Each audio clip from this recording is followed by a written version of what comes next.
نیک لقمہ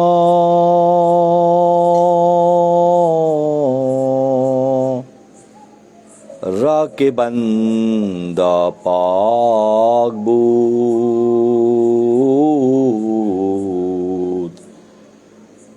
نیک لقمہ راہ کے بندہ پاک بود،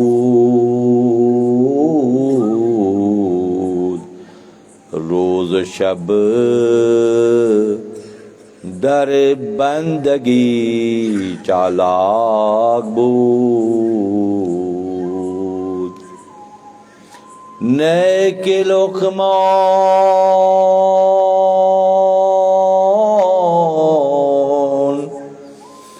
راہ کے بندہ پاک بود، روز و شب در بندگی چالاک بود، خواجہ عشق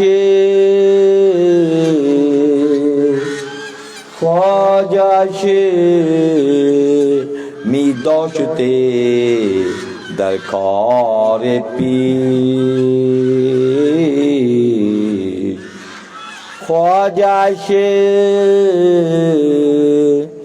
می داشته در کار پیش، بهترین دیده ده فرزندان خویش،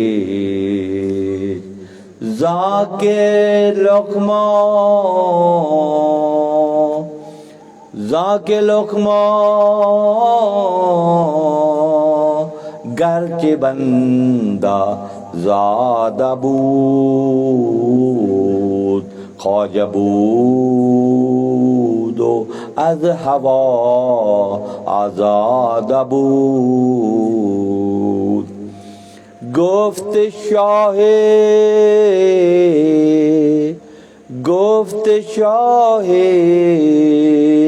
شیخ را اندر سخن چیز از بخش زمن درخواست کن، گفت شه شرم ناید مرد را که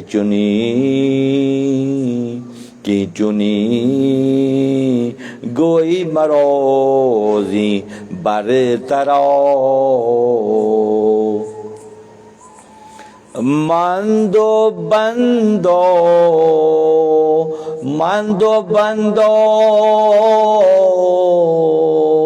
دارم و ایشان حقیر، داد و بر تو حق مانند و امیر، گفت شه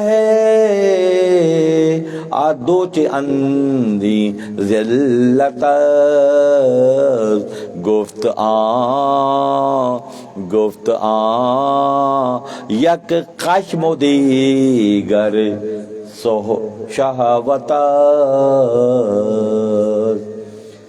انتہائی واجب الاحترام شب جمعہ کے سامعین مجلس، اللہ تعالیٰ کا بے حد شکر احسان ہے کہ ہر شب جمعہ کو ہمارے مرکز خانقاہ مولا روم میں حضرت مولانا جلال الدین رومی رحمۃ اللہ علیہ کی تعلیمات سے استفادے کے لیے ہم اور آپ اس انداز میں موجود رہتے ہیں.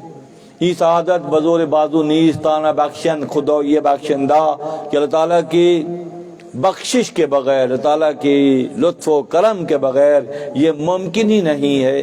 چاہے کیسے ہی موسمی اثرات ہوں، شہر کے کیسے ہی حالات ہوں، کوئی بھی بات ہو رکاوٹ نہیں بنتی، اور کچھ نفوس اپنے روح کی بالدگی کے لیے اپنے فکر کی پختگی کے لیے، اپنے معاملات میں آسودگی کے لیے اس انداز میں یہاں شب جمعہ میں جمع ہوتے ہیں، یہ بلا شبہ اللہ کا خصوصی انعام و اکرام ہے کہ ہم اور آپ اپنے مرکز پر اس انداز میں جمع ہوتے ہیں اور تعلیمات مولانا حضرت جلال الدین رومی رحمۃ اللہ علیہ سے استفادہ کرتے ہیں۔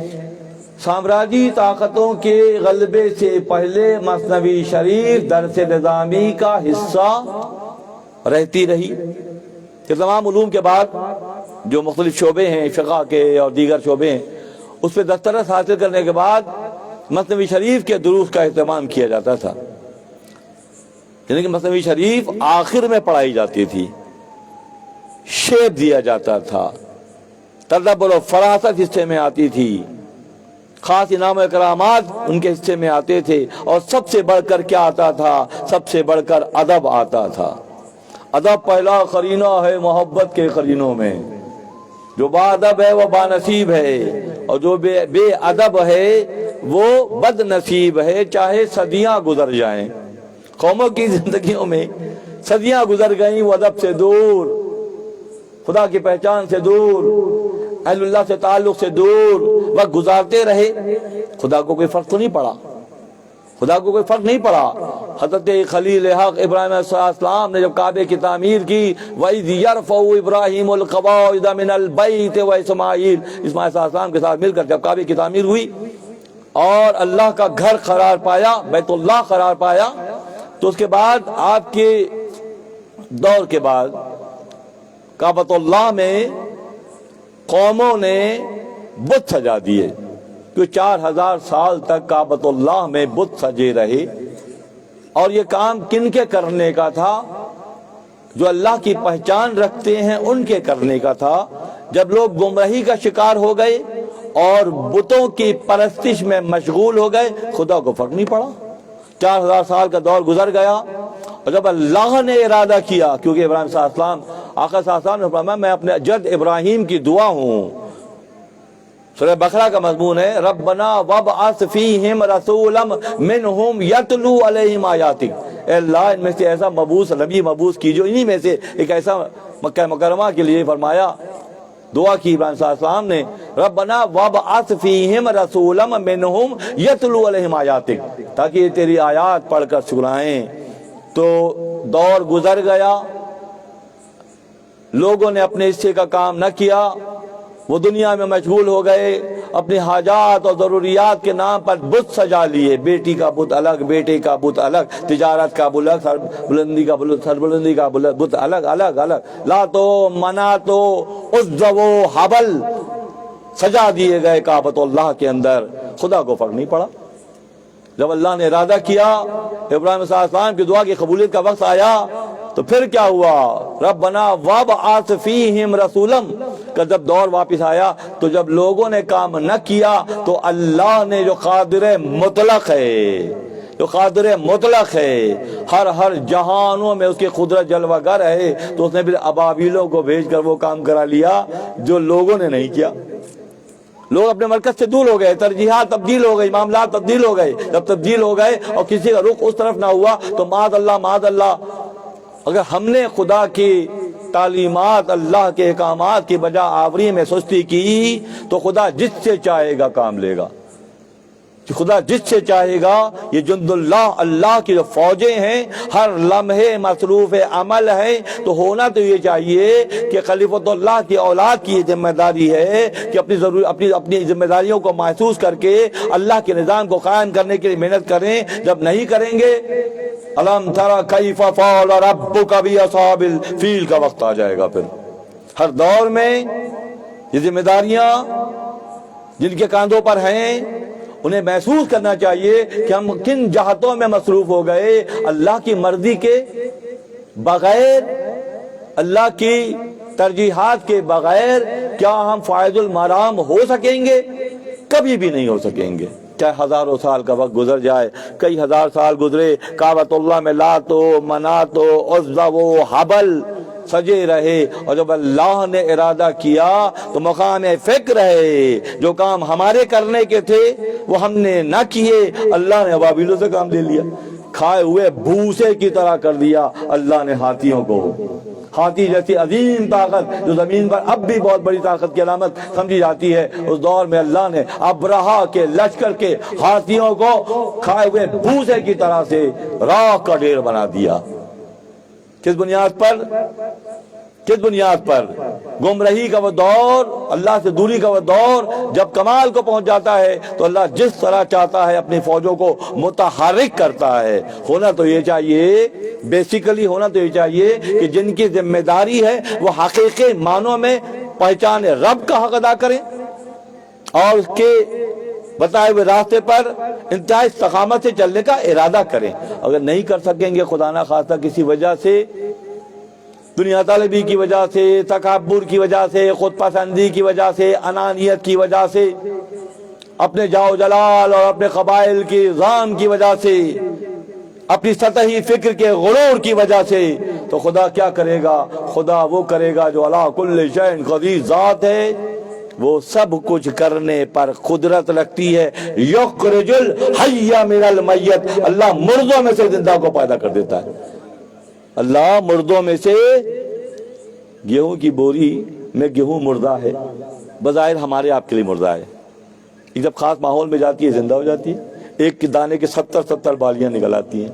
تو کون کرتا ہے یہ اللہ تبارک و تعالی مردے کو زندہ کرنے پر قدرت رکھتا ہے۔ اسی طرح قومیں مردہ ہو جاتی ہیں، فکری طور پر جمود کا شکار ہو جاتی ہیں، سطحی معاملات میں الجھ جاتی ہیں، خدا کسی کو بھیجتا ہے، خدا کسی کو بھیجتا ہے اپنے کسی مقرب کو دور نہیں کیا جاتا ہے، مگر تمہاری چاہتیں ایسی اس کے دل میں بسی ہوئی ہیں کہ تمہاری نجات کے لیے اپنے مقربین کو تمہارے پاس بھیج دیتا ہے۔ وہ تمہاری اصلاح کی کوشش کرتے ہیں، تمہیں راہ مستقیم دکھاتے ہیں، اللہ کی پہچان کراتے ہیں۔ کوئی بھی کامل کبھی بھی کسی کو اپنی جانب متوجہ نہیں کرتا۔ کاملوں کی پہچان یہی ہے کہ اللہ کی مخلوق کی گردنوں کو جہنم کے خطابوں سے چھوڑاتے ہیں، یہ کاملین کی پہچان ہے۔ اور جہاں اپنے سے بلانے کا شائبہ ہو تو وہاں کچھ نہ کچھ گڑبڑ ہے۔ تو ایسے ہی اللہ کے مقربین جنہوں نے اللہ کی پہچان کا حق ادا کیا، مثنوی شریف کے ہر صفحے پر اس لیے یاد کیا جاتا ہے، جب چراغ سے چراغ جلتا ہے تو جو جلاتا ہے اس کی روشنی کم نہیں ہوتی، بلکہ دوسرے کو جب جلاتا ہے تو ماحول میں روشنی بڑھ جاتی ہے۔ جب چراغ سے چراغ جلتا ہے تو ماحول روشن ہوتا ہے۔ مثنوی شریف کے اسباق اسی انداز میں حضرت مولانا جلال الدین رومی رحمۃ اللہ علیہ کے قلب مصفا پر 27,000 اشعار پوری رات مولانا پر آمد کی کیفیت ہوتی۔ حسام الدین چلپی رحمۃ اللہ علیہ جو کہ مولانا کے نائب خصوصی تھے، خلیفہ تھے، انہی کی تحریک پر ایک مرتبہ ایسا ہوا کہ حسام الدین چلپی رحمۃ اللہ علیہ نے مولانا سے فرمایا کہ حضرت ہمارے مریدین متعلقین جو ہیں وہ خواجہ فرید الطاہر رحمۃ اللہ علیہ کی منطق الطیر الہی نامہ محبت نامہ میں شغف رکھتے ہیں، شوق سے پڑھتے ہیں، مثنوی شریف ہیں وہ بھی، تو کیا یہ اچھا ہو کہ آپ مثنوی لکھیں۔ اور عمر رحمۃ اللہ علیہ نے اسی لمحے اپنی دستار مبارک میں سے ایک کاغذ کا ٹکڑا نکالا اور حسام الدین چلپی کے ہاتھ پر رکھ دیا کہ بیٹا جب تمہارے دل میں خواہش پیدا ہوئی تھی انہی لمحات میں مجھے اوپر سے یہ اطلاع آئی کہ مثنوی شریف کی شروعات کی جائے، تو مثنوی شریف کے پہلے 18 اشعار اس کاغذ پر لکھے ہوئے تھے جو مولانا حضرت حسام الدین چلپی کے حوالے کیے۔ اس طرح مثنوی شریف کی شروعات ہوئی اور 27,000 اشعار کا ایسا بحر ذخار، ایسا گہرا سمندر جو مثنوی شریف کہلاتا ہے۔ پہلے 18 اشعار مثنوی شریف کے بشنو آز نئے چن حکایت میں کنات، یہ نئے بج رہی ہے نا، آواز آ رہی ہے، کیا بج رہی ہے سمجھ میں نہیں آ رہی مگر اثر کر رہی ہے، سماعتوں سے گزر کر دلوں پہ اثر ہو رہا ہے۔ ایسی لطیف اور ایسی آواز، بانسری کی آواز، میں فرماتے ہیں سر پنہاس اندر زیر و بام، میری گفتگو کی اتار چڑھاؤ میں راز چھپے ہوئے ہیں۔ کیا آواز میں اتار چڑھاؤ ہے نا، آواز میں اتار چڑھاؤ ہے۔ مولانا فرماتے ہیں سر پنہاس اندر زیر و بام، فوش اگر گویام جہاں برہم زنم، یہ میں اتار چڑھاؤ میں گفتگو بیان کرتا ہوں، اشارے تو میں دیتا ہوں، اگر کھل کے بات کروں تو یہ دنیا بکھر جائے گی، یہ دنیا۔ اسی لیے اہل اللہ کا طریقہ بلکہ خدا کا طریقہ بھی ہے کہ قرآن میں اشارے ہیں، بے شمار اشارے ہیں، صفحے صفحے پر اشارے ہیں، جو مخلوق خدا جو عرفان کے منزل پر ہوتے ہیں، جو آگہی کے منزل پر ہوتے ہیں، ان اشاروں سے سمجھتے چلے جاتے ہیں۔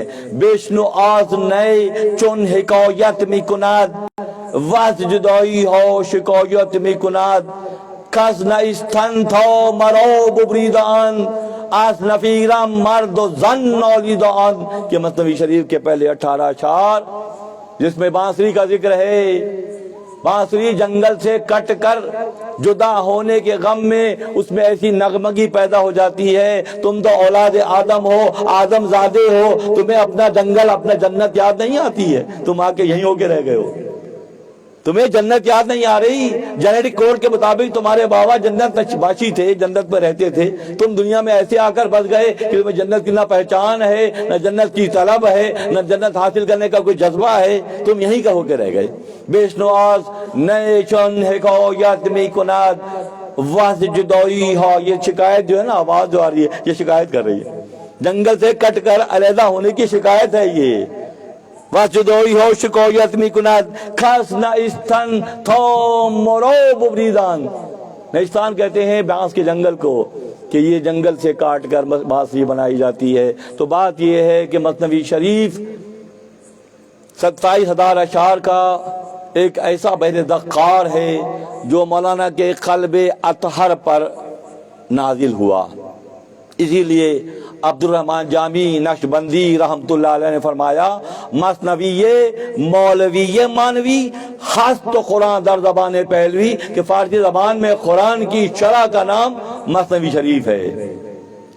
قرآن کی شرح، قرآن کو سمجھانے کا اسلوب، قرآن میں انبیاء کا ذکر، ان کی حیات مبارکہ، ان کا رہن سہن، ان کے معاملات قدم قدم پر جو بیان کیے گئے ہیں، صفحے صفحے پہ جو بیان کیے گئے ہیں، اس کی شرح مثنوی شریف میں اس انداز میں حضرت مولانا جلال الدین رومی رحمت اللہ علیہ نے پیش کرنے کی سعادت حاصل کی۔ ہم اور آپ سامعین مجلس خوش نصیب ہیں، خوش نصیب ہیں کہ ہم اس مجلس میں ہیں۔ یہاں کثرت کی اہمیت نہیں ہے، ہمارے ہاں سلسلہ طریقت میں کثرت کی اہمیت نہیں ہے، ہمارے یہاں گنا نہیں جاتا ہے، ہمارے یہاں چنا جاتا ہے۔ کہ چننے کا بیان یہ ہے کہ قد افلح من زکاہا، جو تزکیہ کرے گا وہی فلاح یافتہ کہلائے گا۔ ایک بھی پتی اگر کم ہو تو وہ گل ہی نہیں، ایک بھی پتی اگر کم ہو تو وہ گل ہی نہیں، جو خزاں نادیدہ بلبل ہو وہ بلبل ہی نہیں۔ ایک بھی پتی اگر کم ہو تو وہ گل ہی نہیں، جو خزاں نادیدہ بلبل ہو۔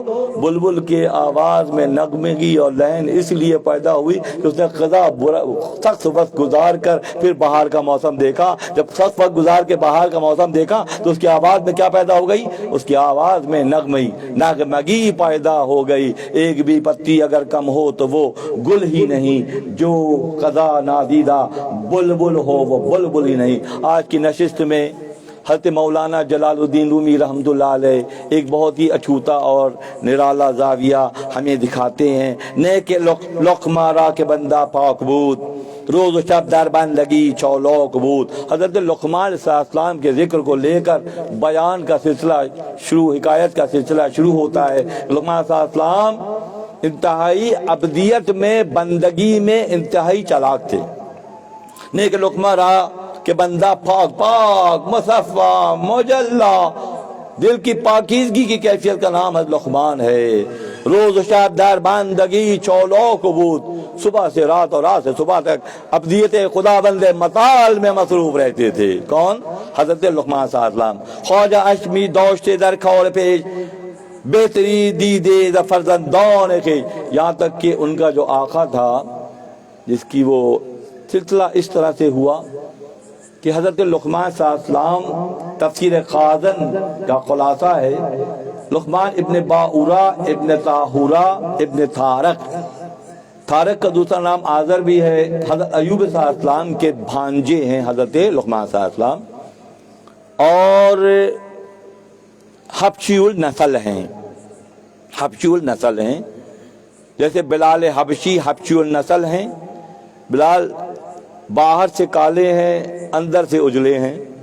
تو لوگ جو باہر سے کالے ہوتے ہیں بعض اوقات اندر سے بہت زیادہ اجلے ہوتے ہیں, اور جو باہر سے رومی ہوتے ہیں سیاہی اندر سے سیاہی کا ڈھیر ہوتے ہیں, وہ کالک کا ڈھیر ہوتے ہیں. یہ پہچان کون کرائے گا؟ یہ پہچان عارف کرائے گا. تم ظاہر بین ہو, ظاہر پر رک جاتے ہو, عارف بتائے گا. اسی لیے مولانا فرماتے ہیں کہ بیل کو باہر سے اور انسان کو اندر سے دیکھا جاتا ہے. بقرعید کے بیل باہر سے خوبصورت خوبصورت خریدے جاتے ہیں, باہر سے دیکھتے ہیں, اور انسانوں کو اندر سے پرکھا جاتا ہے کہ کتنے استقامت ہے, کتنا خلوص ہے, کتنی خدا شناسی ہے, کتنی خود شناسی ہے, کتنا ابدیت خداوند میں مصروف ہے. یہ ساری کیفیات معلوم ہوتی ہیں. حضرت لقمان صلی اللہ علیہ وسلم کا ذکر ہے کہ آپ حضرت ایوب علیہ السلام کے بھانجے ہیں. بنی اسرائیل میں قاضی کے مقام پر فائز رہے اور حد درجہ محنت شاقہ آپ کا معمول تھا. جس طرح سے حضرت یوسف علیہ السلام کو غلام بنا دیا گیا, آپ تو نبی زادے ہیں, یعقوب علیہ السلام کے فرزند ارجمند ہیں. حالات و واقعات میں اس طرف ہم نہیں جائیں گے, ہم اس طرف رہیں گے کہ آپ کو بازار میں کوئی نبی بھی بازار میں جا کے کبھی بکا ہے کیا؟ کوئی نبی بھی بازار میں بکا ہے کیا؟ یہ اللہ کی مصلحتوں میں سے مصلحت ہے. بظاہر غلام ہے مگر آقا کا معاملہ یہ ہے, ہوا یہ کہ آپ کو آپ کے اور آپ کے والد صاحب کو پکڑ کر فروخت کر دیا گیا اور آپ اسی میں مصروف رہے, کیونکہ ظاہری کام تو اس آقا کا ہو رہا ہے اور باطنی طور پر روحانی طور پر اس آقا سے جڑے ہوئے ہیں. کام چل رہا ہے, کام تو کرنا ہے, ہر حال میں کام کرنا ہے. تو ایسے ہوا تو, مگر معاملہ یہ تھا کہ آپ کی کچھ نشانیاں ایسی تھیں کہ مولانا فرماتے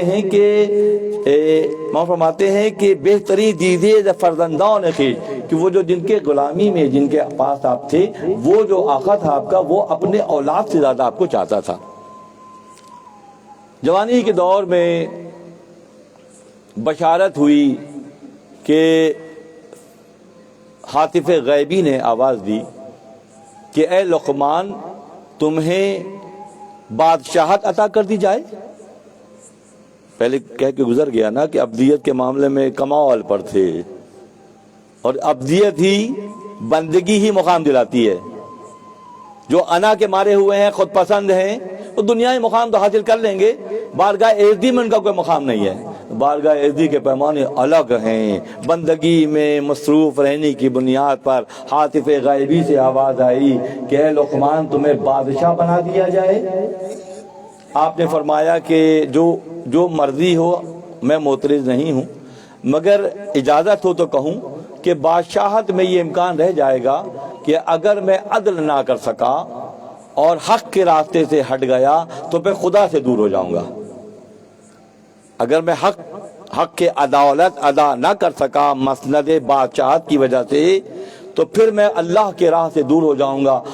آگے آپ کی مرضی. انداز بیان دیکھیں کیسا ہے, اپنے آپ کو بچا بھی لیا. فرشتے حیرت کرنے لگے کہ کیسا انداز تکلم ہے, کیسی گفتگو کر رہا ہے یہ بندہ کہ اپنے آپ کو صاف صاف بچا کے بھی لے کے جا رہا ہے اور اپنی مرضی بھی بتا رہا ہے. صبح جب اٹھے تو پھر حکیم حکمت کے ساتھ اٹھے, حکمت کے ساتھ اٹھے. آپ کا حضرت داؤد علیہ السلام کا زمانہ ایک ہی ہے. ایک مرتبہ ایسا ہوا کہ لقمان علیہ السلام, نبوت نہیں ہے, بادشاہ نہیں, حکمت ہے, پھر آپ علیہ السلام کیوں کہہ رہے ہیں؟ بھائی آپ اسرافیل علیہ السلام اور اسرائیل علیہ السلام اور جبرائیل علیہ السلام کہنے میں آپ کے ماتھے پہ بل نہیں پڑتا, ٹھیک ہے, پڑتا ہے بل. کہتے ہیں نا فرشتوں کو اسلام سلامتی کی ان کی صدا پکارتے ہیں, تو پھر جب ان کو پکارتے ہیں جو مسجود ملائک آدم ہے, تو ان کو اور ان کی قربت داروں کو پکارنے میں کیا حرج ہے؟ ان کو جو فرشتے ادنا مخلوق ہیں, خبر ملی ہے یہ معراج مصطفیٰ سے مجھے کہ عالم بشریت کی زد میں ہے گردوں. جب نبیین شب اسرا میں سدرۃ المنتہا پر پہنچے, جو ان کا ٹھکانہ ہے, وہاں بیٹھے رہتے تھے, پیغامات آتے تھے, اگلی منزلوں پہ پہنچاتے تھے. وہاں پہنچے تو کیا کہنے لگے کہ میں ایک قدم بھی آگے بڑھاؤں گا تو میں جل کر راکھ ہو جاؤں گا. یہ کہا نا. تو جبرائیل علیہ السلام کی حدیں کہاں کی ہیں؟ سدرہ تک کی ہیں،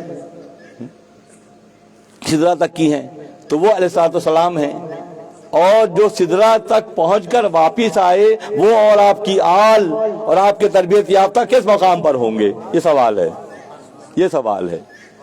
کہا جبریل نے سدرہ تلک میری رسائی ہے، کہا جبریل نے سدرہ تلک میری رسائی ہے کتنی منزلیں آگے، ہے کتنی منزلیں آگے، نبی جانے خدا جانے، ہے کتنی منزلیں آگے، نبی جانے خدا جانے۔ ابدیت کی منزل پر، جو بندگی کی منزل پر سرفراز ہوتے ہیں، ان کے معاملات پھر اور ہوتے ہیں۔ حضرت لقمان صلی اللہ علیہ وسلم ایک مرتبہ حضرت داؤد صلی اللہ علیہ وسلم کے پاس پہنچے۔ آپ کا معمول یہ ہوتا تھا کہ لوہا آپ کے ہاتھ میں موم ہو جاتا تھا، لوہے کے رنگ بناتے تھے اور انہی رنگ کو جوڑ کر ذرا بناتے تھے۔ بیٹھے ہوئے رنگ بنا رہے تھے، لوہے کو پکڑتے تھے، نرم ہو جاتا تھا، موڑتے تھے، رنگ بنا لیا، بناتے رہے، اتنا چوڑا اور لمبا بن گیا۔ لقمان صلی اللہ علیہ وسلم بڑے صبر سے دیکھتے رہے، کوئی بات نہ کی، نہ سوال کیا، نہ کچھ کہا، دیکھتے رہے۔ جب تیار ہو گئی، داؤد صلی اللہ علیہ وسلم نے اس کو پہنا کہ یہ ذرا کہلاتی ہے اور اس سے سینے کی حفاظت ہوتی ہے، برچھوں سے، تلواروں سے، نیزوں سے، تیروں سے حفاظت ہوتی ہے اور یہ سینے کو محفوظ رکھتی ہے۔ آپ نے فرمایا کہ صبر جو ہے وہ روح کی حفاظت کرتا ہے، آپ کی بنائی ہوئی ذرا جسم کی حفاظت کرتی ہے، اور بغیر سوال کی خاموشی سے عمل دیکھنے کے نتیجے میں جو صبر پیدا ہوتا ہے وہ روح کی حفاظت کرتا ہے۔ ایسی حکیمانہ گفتگو آپ فرماتے تھے۔ اور گفت شاہ فرماتے ہیں، گفت شاہ شیخ را اندر سخن، ایک بادشاہ نے ایک بزرگ شیخ سے، ہمیں آپ کو پتا ہے کہ مولانا کہاں کہاں سے کن وادیوں سے گھما کے ہمیں لے کے جاتے ہیں اور کیسے کیسے پیغامات ان میں چھپے ہوتے ہیں۔ تو آج فرماتے ہیں گفت شاہ شیخ را اندر سخن، ایک بادشاہ نے گفتگو میں ایک شیخ کامل سے کہا اگر کچھ چاہیے تو بتائیں میں آپ کو دوں گا۔ گفت اے شیخ شرم نوید مر سراؤ، اس شیخ کامل نے کہا کہ بادشاہ تجھے شرم نہیں آتی ہے؟ تو مجھ سے سوال کر رہا ہے کچھ چاہیے، تجھے شرم نہیں آتی؟ کہ تیرے جو دو آقا ہیں، بادشاہ سے کہہ رہا ہے، کوئی کامل ہی کہہ سکتا ہے، انہیں اچھے اچھوں کی جھرجھری لگ جاتی ہے وقت کے بادشاہ سے بات کرتے ہوئے۔ گفت اے شاہ شرم نوید مرد رو کے چنی گوئی مروزی برترو مندو بندو دارمو ایشا حقی دادو برتو حاکمانن دو امیر گفت شہ دو چے ان ذلت گفت یک خشم دیگر شہوت۔ بادشاہ سمجھتے ہیں کہ وہ فقیروں کو دیں گے، بادشاہ یہ سمجھتے ہیں ہر دور کے، بات سے بات نکل رہی ہے۔ پھر ایک دور گزرا غالباً 88-89 کا، تو اس وقت ایک صاحب سلیکٹ ہوئے جو بھی ہوئے، وہ پاک پتن شریف میں بابا صاحب کا لنگر چلتا ہے، فقیر کا لنگر چلتا ہے اور روزانہ چلتا ہے۔ میں نے خود ان آنکھوں سے بغداد شریف میں جو غوث پاک کا لنگر چلتا ہے اس کو دیکھا کہ یہاں سے لے کے ہمدرد تک کی گاڑیاں کھڑی ہیں، لائن سے بڑی بڑی گاڑیاں کھڑی ہیں۔ میں جو میرے ساتھ لوگ تھے، میں نے پوچھا بھئی یہ کیا معاملہ ہے، اتنی بڑی گاڑیاں یہ لائن سے کھڑی ہیں روزہ مبارک کے پاس، مزار اقدس کے پاس؟ کہ یہ وہ ہے 12 بجے لنگر کھلتا ہے حضرت جی کا، تو یہ بڑے بڑے کروڑ پتی لوگ گاڑیوں میں آ کے لنگر تبرک لے کے جاتے ہیں اس جگہ سے۔ ہے نا مزے کی بات کہ یہاں سے گاڑیوں میں آ کر غوث پاک کا لنگر لے کر جاتے ہیں۔ بابا صاحب پاک پتن شریف میں کوئی صاحب سلیکٹ ہو کر آئے تو بڑے حشم قدم سے وہ گئے منشی کے پاس، کہنے لگے کہ صاحب یہ یہاں کا لنگر کتنے کا بنتا ہے؟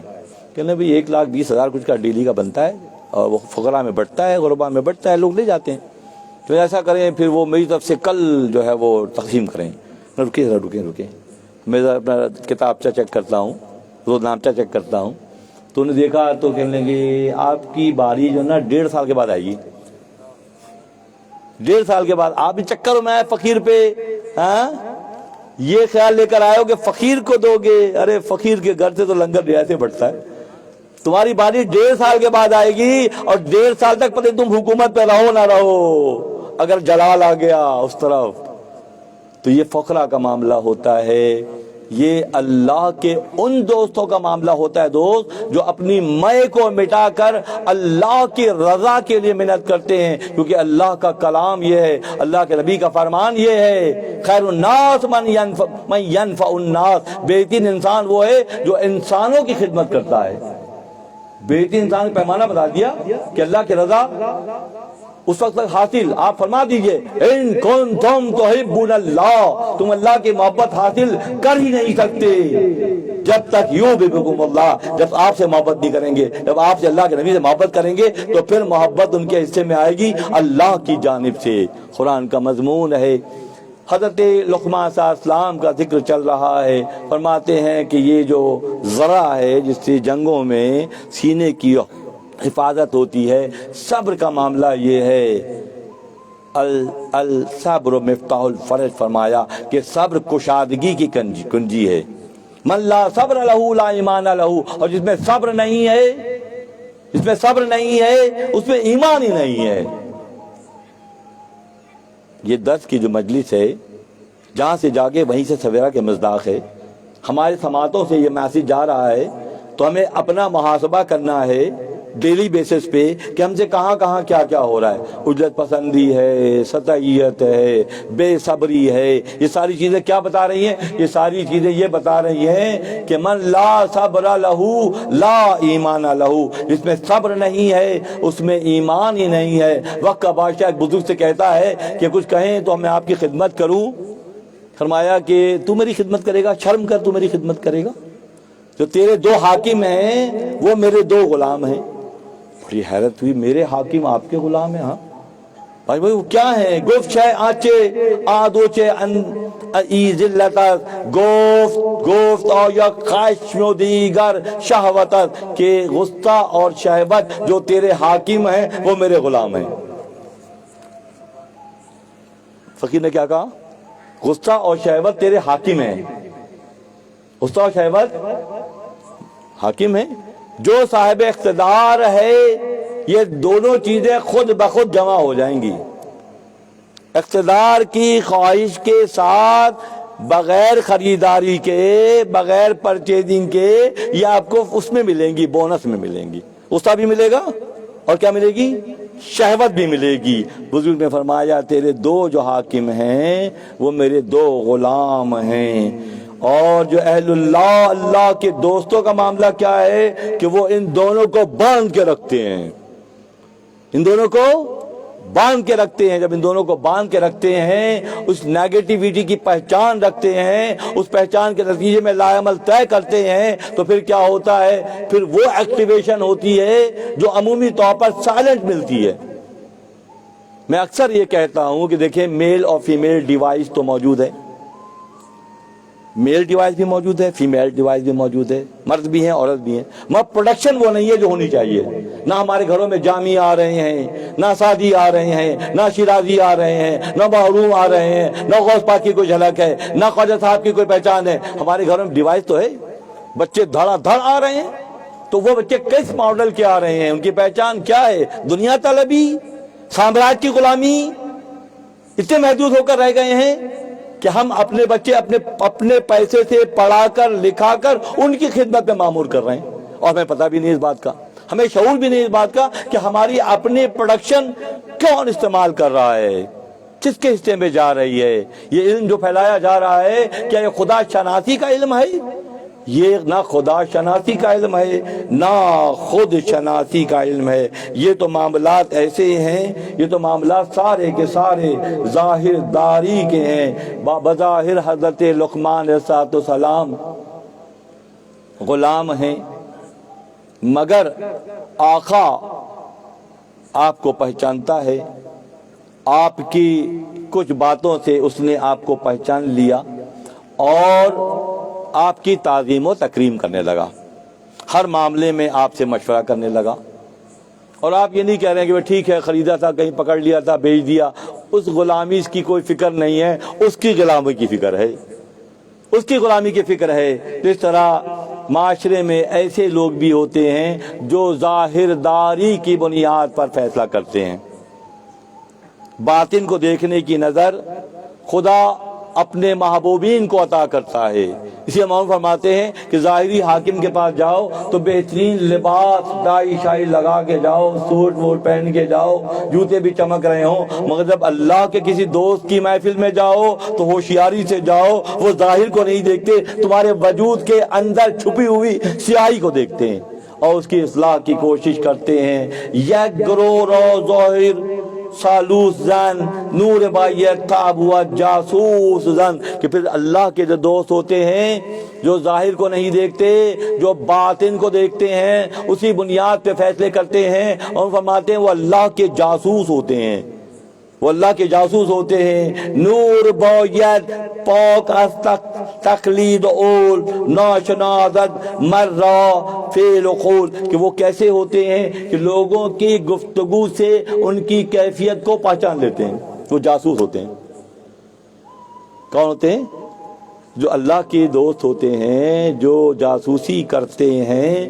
وہ کون ہوتے ہیں؟ وہ الانسان تحت اللسان فرمایا، انسان زبان کے نیچے ہے. جیسے ہی بولتا ہے معلوم ہو جاتا ہے کہ کیا ہے. تو اللہ کے جو دوست ہوتے ہیں بندگان خاص علام الغیوب زر جہاں نے جاں جواسیس القلوب، کہ اللہ کے جو دوست ہوتے ہیں ان کا تعلق ظاہر داری سے نہیں ہوتا بلکہ وہ باطن پر نظر رکھتے ہیں. ایک بات اور کہہ کے جاتا ہوں. ابھی ہمارے گزشتہ سے پیوستہ جمعرات کو یہاں پہ محفل سما کا انتظام تھا. ہمارے نائب جناب آصف کامران چلپی نے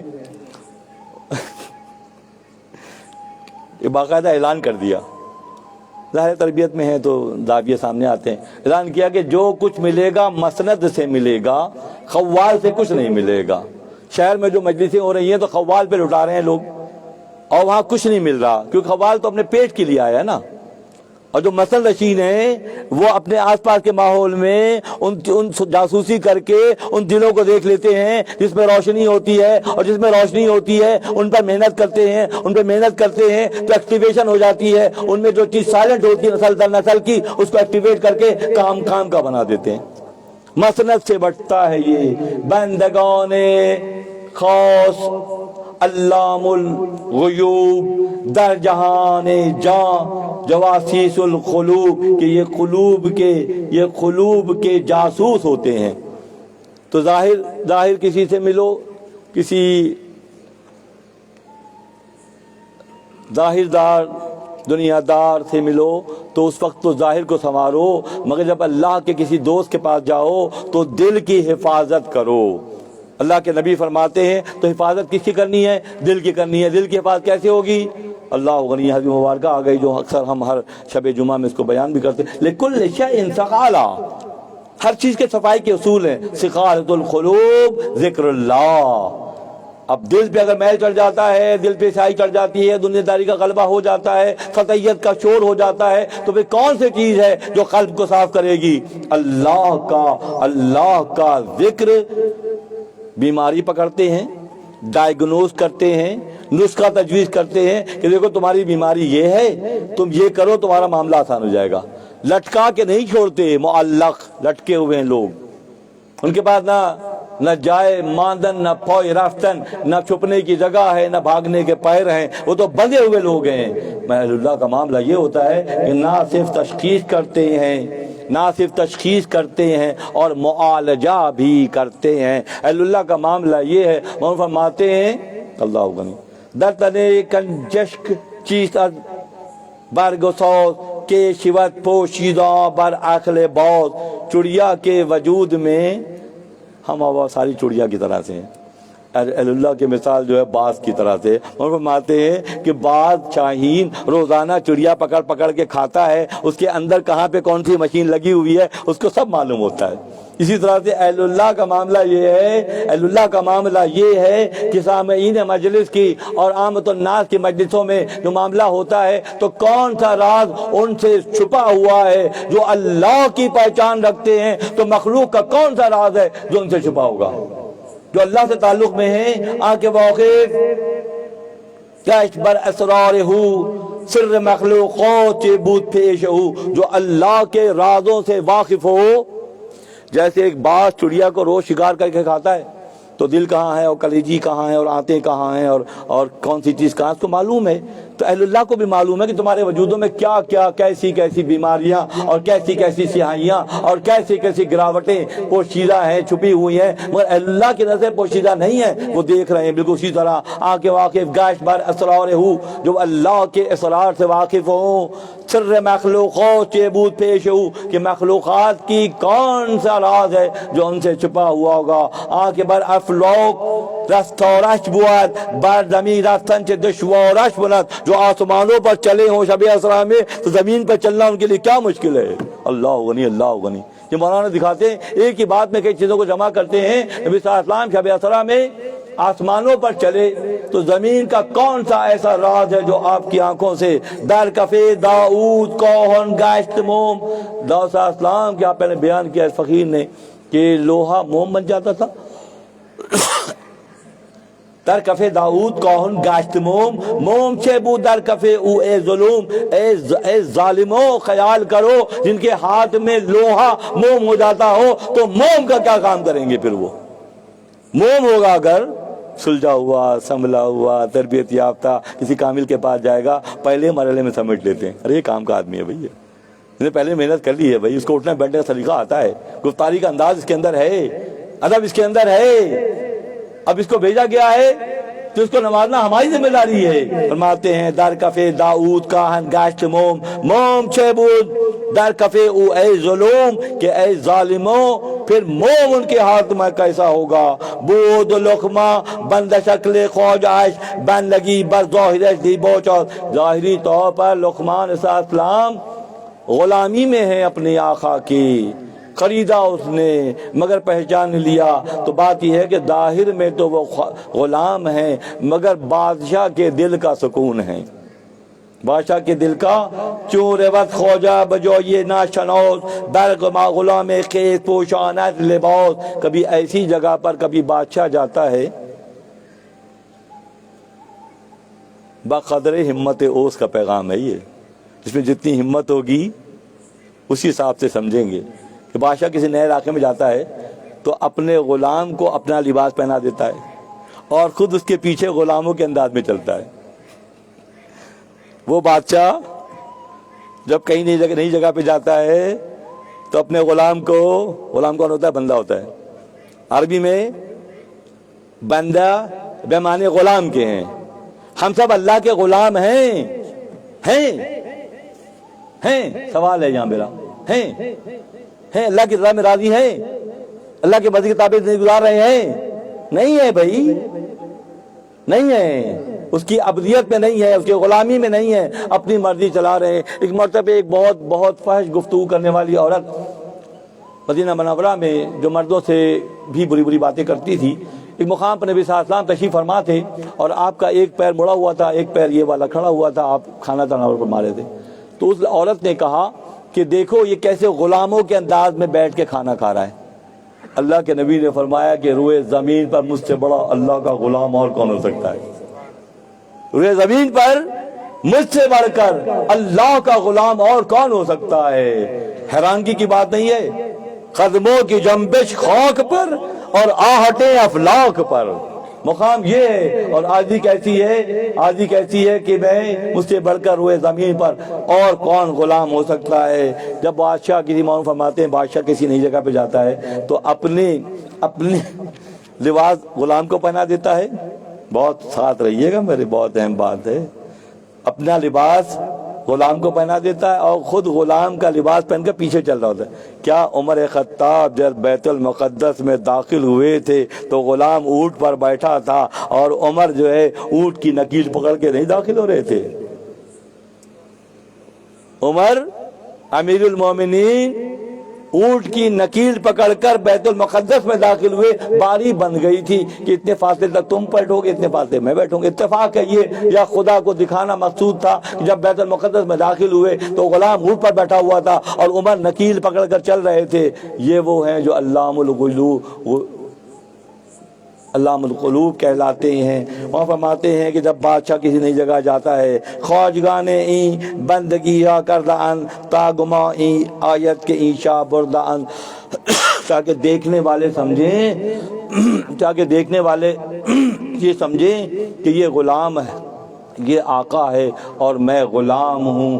چشم پر بودند و سیر از خواجگی، کار بارا کردن آمندگی، آید از خواجہ رہ افگندگی، تائیدت بندہ بغیر از بندگی. کہ بغیر بندگی کے، بغیر عبدیت کے، بغیر خدا کی پہچان کے مقام و مرتبہ کسی صورت میں حاصل ہو ہی نہیں سکتا. حضرت لقمان صلی اللہ علیہ وسلم عبدیت کی منزل پر ہیں، لقمان صلی اللہ علیہ وسلم اللہ کی پہچان کی منزل پر ہیں. اسی لیے ان کا جو خواجہ ہے کیونکہ وہ اس مقام پر نہیں ہے، مگر لقمان کو دیکھ کر پہچان رہا ہے کہ یہ عام بندہ نہیں ہے. ہر معاملے میں آپ سے رجوع کرتا ہے. وہ فرماتے ہیں آسمان سے لے کر زمین تک ایسی بہت سی باتیں ہیں جو سمجھ میں نہیں آتی، بظاہر الٹی ہیں، عارفوں کے لیے پھر وہ سیدھی ہیں، عام آدمی کے لیے الٹی ہیں. مگر عارفوں کا معاملہ یہ ہے جو پہچان رکھتے ہیں وہ سمجھ جاتے ہیں کہ یہ معاملہ ظاہر کا نہیں ہے، یہ معاملہ باطن کا ہے. اور باطن کی پہچان اللہ اپنے مخرب ترین بندوں کو عطا کرتا ہے. کار پنہا کنز چشمان خود، تابوت کورت سلیمہ چشم بود. وہ فرماتے ہیں کہ اپنے کمال سے لا تعلقی جو ہے صحیح معنوں میں بندگی ہے. اپنے کمال سے ریاضت و مجاہدے کے بعد بھی خطرات رہتے ہیں دوستوں، کیونکہ ہم تو 5 وقتہ ہیں نا، اور وہ کل وقتی ہے. تو کل وقتی جو ہے وہ زیادہ ہوشیار ہے.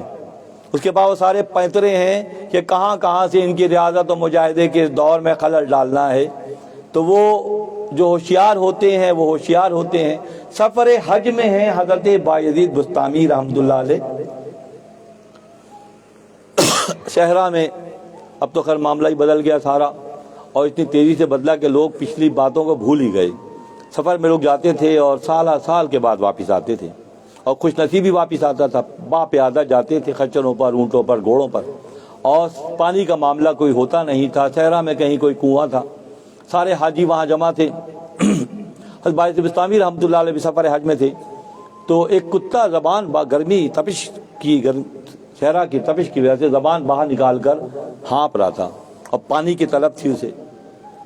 کوئی اسے پانی دینے کی، اتنی اندر سے ایک تو پانی نکلتا تھا اور نکلتا بھی بہت تھوڑا سا تھا. تو کس میں اتنی جرت ہے؟ ہاں، فقیر میں جرت ہوتی ہے. فقیر ظاہری اسباب میں نہیں الجھتا ہے، فقیر اپنے فکر کے مطابق پیغام چھوڑتا ہے. تو لوگ پانی ڈول ڈالتے تھے، پانی نکلتا تھا، اپنا مشکیزہ بھر کے چلے جاتے تھے. کہا کئی بار کہ اس کتے کو پانی پلا دو، تو لوگوں نے غور نہیں کیا. فرمایا کہ میرا ایک حج لے لو اور ایک پیالہ پانی دے دو. کسی نے توجہ نہیں دی. پانی کی اہمیت زیادہ تھی، بڑی مشکل سے نکل رہا تھا. 2 حج بایزید بستامی رحمۃ اللہ علیہ کے، 3 حج کسی نے. جب 7 حج پر باری آئی تو اس وقت ایک ساجی نے کہا اچھا میں دیتا ہوں. پانی پیالہ رکھا، اس میں پانی ڈالا. جیسے ہی پانی ڈالا تو بایزید بستامی رحمۃ اللہ ایک دل میں خیال آیا کہ یار یہ 7 حجوں کا پانی ہے. یہ آپ کے دل کا خیال ہے، اور کوئی اصحاب کہف کی نسل کا کوئی کتا ہوگا تو دل کو بھی پڑھ لے گا. اصحاب کہف کی نسل کا کوئی کتا ہوگا تو دلوں کو پڑھ لے گا. پانی کے قریب آیا, جیسے خیال بایزید کے دل میں آیا, کتا پانی چھوڑ کے دور جا کے بیٹھ گیا. اسے پانی نہیں پیا کہ تم ہم پر جتلاتے ہو, تم ہم پر جتلاتے ہو اپنی ریاضتوں اور مجاہدوں کا زام ہمیں دکھاتے ہو کہ 7 حج دے کر ہم نے ایک پیالہ پانی لیا ہے. کتا جا کے دور بیٹھ گیا.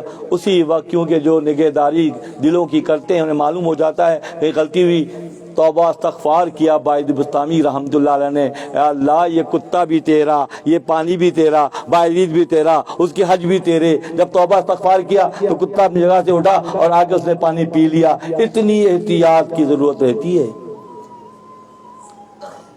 تو ہما شما غور کریں کہ ہم زندگی کے مختلف زاویوں میں کہاں پر ہیں. یہ فریم آف ریفرنس جو ہے, ریفرنس ہیں اسی لیے ہیں کہ جہاں سے جاگے وہیں سے سویرا کے مصداق ہے. جو جاگتے ہیں وہ ہوشیار ہوتے ہیں. باعث بستامی رحمت اللہ علیہ نے اللہ کی بارگاہ میں استغفار کی.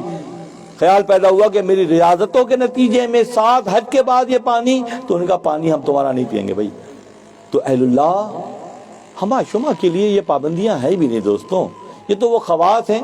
سیئات الابرار حسنات المقربین فرمایا, جو عام لوگوں کے لیے اچھی بات ہے, غریب کے لوگوں کے لیے وہ عیب کی بات ہے. جو قربت کا دعویٰ کریں ان کی بات کر رہا ہوں. قربت کا دعویٰ نہ کرو, سمپل وے میں 5 وقت اور فلاں 5-6 کام کرو اور نکل لو پتلی گلی سے. جہاں دعویٰ کرو گے کہ میں ایسا ویسا فلاں ان کے لیے کام کر رہا ہوں, تو ہوشیار بھی رہو, کبھی بھی گرفت ہو جائے گی اور معاملات تمہارے الجھ جائیں گے. تمہیں ہوشیار رہنا پڑے گا اور ہر لمحے کی ہوشیاری ہی تمہیں مشکلات سے نکالے گی. اور تم پر انعامات کی بارش اسی صورت میں ہوگی کہ جب تم اللہ کے رضا کے مطابق اپنی روز و شب کو گزارو گے. اس کے بغیر اگر تم مسلسل مصروف عمل بھی ہو اور اس کی بارگاہ سے میں قبولیت کی کوئی منزل تمہارے حصے میں نہیں آئی, تو پھر سوچ رکھو کہ تمہارا معاملہ پھر کیا ہوگا. حضرت عمر صلی اللہ علیہ وسلم کی آقا اس کو پہچانتا تھا, بہت محبت کرتا تھا, اپنے بیٹوں سے زیادہ چاہتا تھا, ہر معاملے میں مشورہ کرتا تھا. یہاں تک کہ معاملہ تھا, کھانا آتا تھا تو آواز لگا کے لقمان صلی اللہ علیہ وسلم کو بلاتا تھا, اور جب وہ کھا لیتے تھے تو بچا ہوا کھاتا تھا, بچا ہوا کھانا وہ کھاتا تھا. اور کسی وجہ سے لقمان صلی اللہ علیہ وسلم کھانا پسند نہیں کرتے تھے تو اس کھانے کو ضائع کر دیتا تھا. ایک مرتبہ ہندوستان سے قافلہ آیا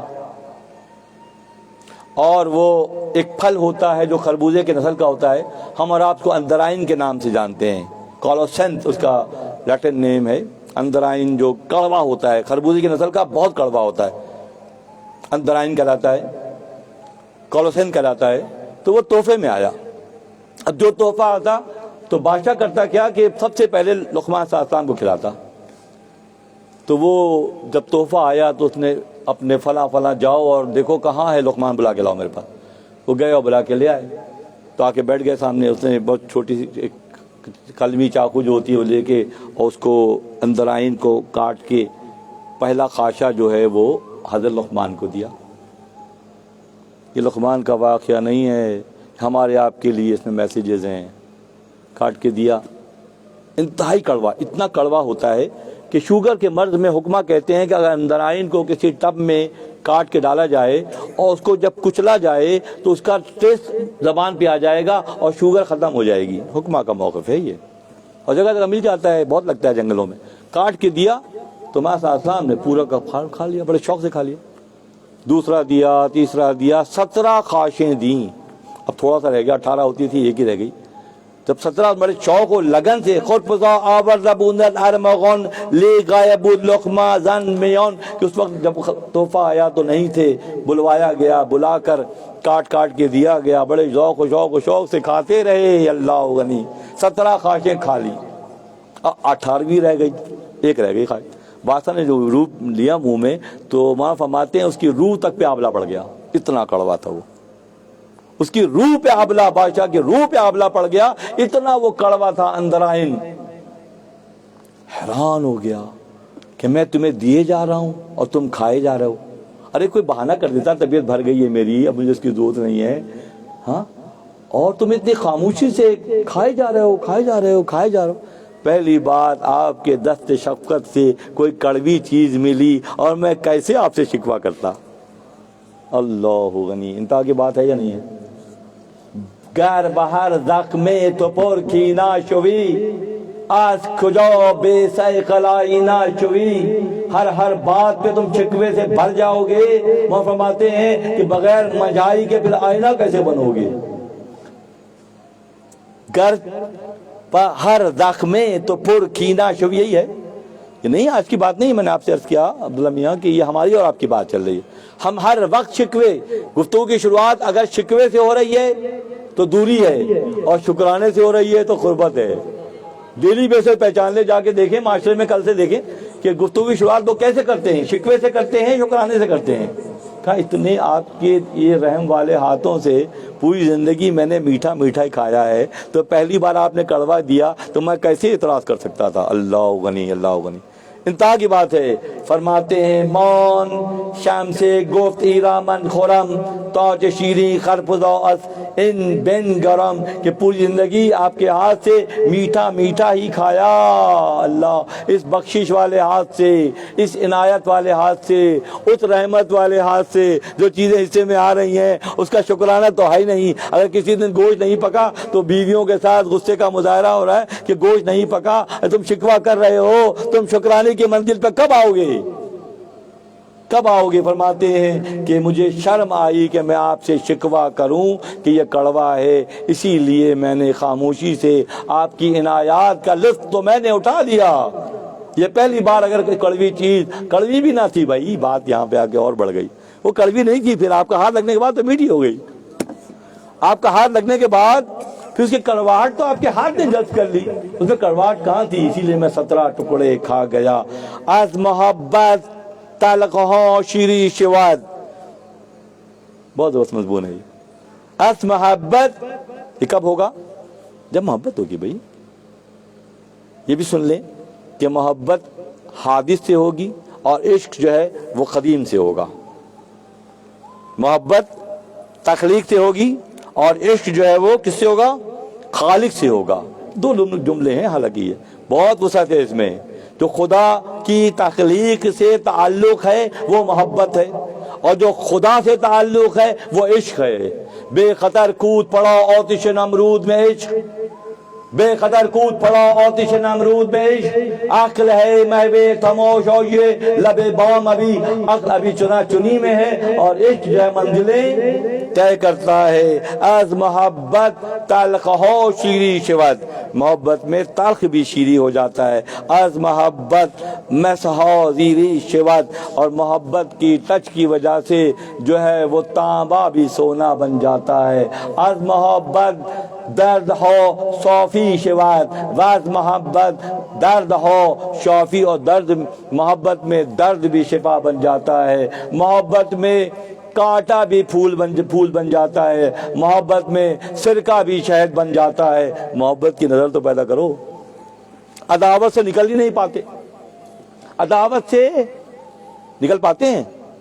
ہاں بھائی، وہ اکثر کہا جاتا ہے بس زندگی موت بس ختم کر دیں گے بھائی ہم، تو کیسے معلوم ہوگا بھائی؟ کو بتانے والا بتائے گا، سننے والا سنے گا، عمل کرنے والا عمل کرے گا تو معلوم ہوگا کہ اچھا یہ زاویہ بھی ہے۔ از محبت خور ہو گل میں شود، واز محبت سرکہ ہو مل میں شود، از محبت دو تھک سے می شود، واز محبت یور بخت سے می شود، کہ محبت میں سولی بھی جو ہے وہ راحت کا سامان بن جاتی ہے، اور محبت میں دشمن بھی جو ہے وہ دوست بن جاتا ہے۔ از محبت سجن گلشن می شود، واز محبت روزہ یہ گل خن میں شود، اور محبت میں کانٹے بھی پھول بن جاتے ہیں۔ از محبت حزن شادی میں شود، واز محبت غول ہادی میں شود، اور محبت میں غم بھی جو ہے خوشی کا موقع بن جاتا ہے، اور محبت بڑھ جائے تو گمراہ بھی راستہ دکھانے والا بن جاتا ہے۔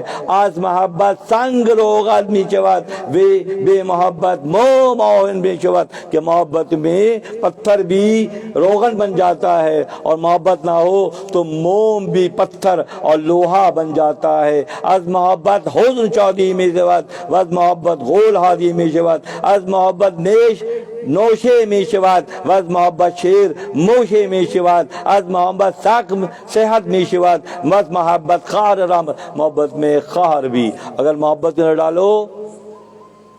ڈالو تو سوکھی ہوئی ٹہنیاں ہری ہو جاتی ہیں، اگر محبت نہ ڈالو تو پانی بھی میٹھا ہو جاتا ہے، شہد بن جاتا ہے۔ ضرورت کس امر کی ہے؟ ضرورت اس امر کی ہے کہ اپنے اندر سے جینیاتی طور پر جو تکبر ہے، خود پسندی ہے، غصہ ہے، محبت نہیں ہے، تو کیا پیدا کرو؟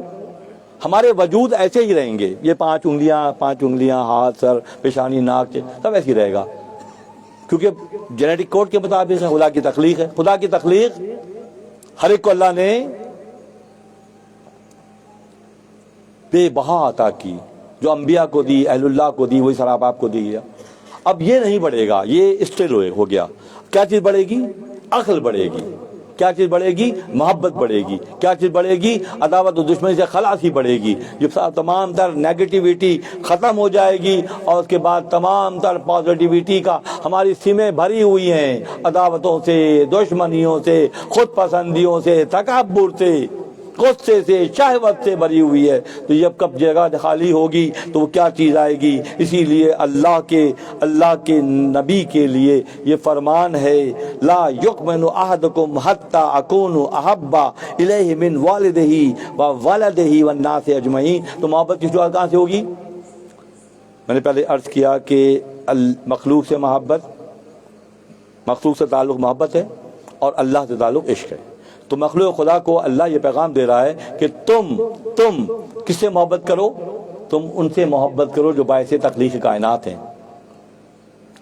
والدین سے، اولاد سے زیادہ کس سے محبت کرنا ہے؟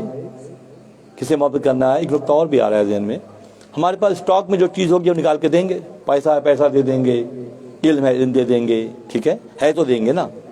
اب غور کیجئے، ہماری سرکار اس معاملے میں یکتا و یگانہ ہے، اکیلے ہیں۔ ولادت سے پہلے والد صاحب چلے گئے، باپ کی محبت نہیں ملی، ذہن میں رکھیے گا، بہت ٹیکنیکل پوائنٹ ہے یہ۔ ولادت سے پہلے آپ کے ابا جان کا وصال ہو گیا، ولادت کے بعد کچھ ہی عرصے میں والدہ کا وصال ہو گیا، نہ شفقت مدری ملی نہ پدری ملی۔ جب ملی ہی نہیں تو پھر کیسے دے رہے ہیں؟ وما ارسلناک الا رحمۃ للعالمین، سارے جہانوں کے لیے رحمت بنا کر بھیجا، کن کو؟ جن کو محبت نہیں ملی۔ اللہ انتہا کی بات ہے، نہ شفقت مدری نہ شفقت پدری، جب دونوں نہیں ملی، اور پھر یہ اسٹاک کہاں سے آیا؟ یہ اسٹاک وہاں سے آیا جو علی کل شیء قدیر ذات ہے، آپ کو رحمت للعالمین بنایا۔ وما ارسلناک الا رحمۃ للعالمین کیسے بنا دیا؟ کیونکہ بنانے والی ذات وہ ہے، محبت ملی نہیں۔ ہم اور آپ تقاضا کریں گے پہلے دو پھر بانٹیں